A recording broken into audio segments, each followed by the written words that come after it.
Namangha ang ilang kapuso ng masilayan ng kakaibang ulap sa ibabaw ng Bulkang Kanlaon.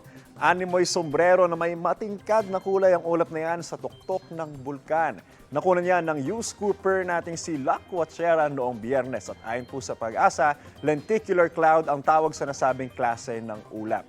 Karaniwan daw talaga ang ganyang ulap sa mga bundok kapag may hangin na umiihip sa gildang bundok, napeporsa itong umakyat at kapag naabot na ng hangin ang certain height, nagiging ulap na ito. Samantala mga kapuso, ngayong araw ng Lunes, asahan po na magiging maulap ang papawirin na sasamahan ng mataas ng tsansa ng ulan sa Palawan at sa Visayas, pati na rin po sa Mindanao. Ayon sa Pag-asa, apektado po yan at epekto po yan ng Intertropical Convergence Zone. Ang ITCZ po ay pagsasalubong ng hangin galing po sa Northern at sa Southern Hemisphere. Dito po madalas nabubuo yung mga thunderstorm o kaya yung mga low pressure area na nagiging bagyo. Paalala po mga kapuso, stay safe and stay updated. Ako po si Anzu Pertiara.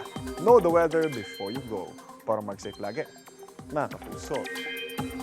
Igan, mauna ka sa mga balita, mag-subscribe na sa GMA Integrated News sa YouTube para sa iba't ibang ulat sa ating bansa.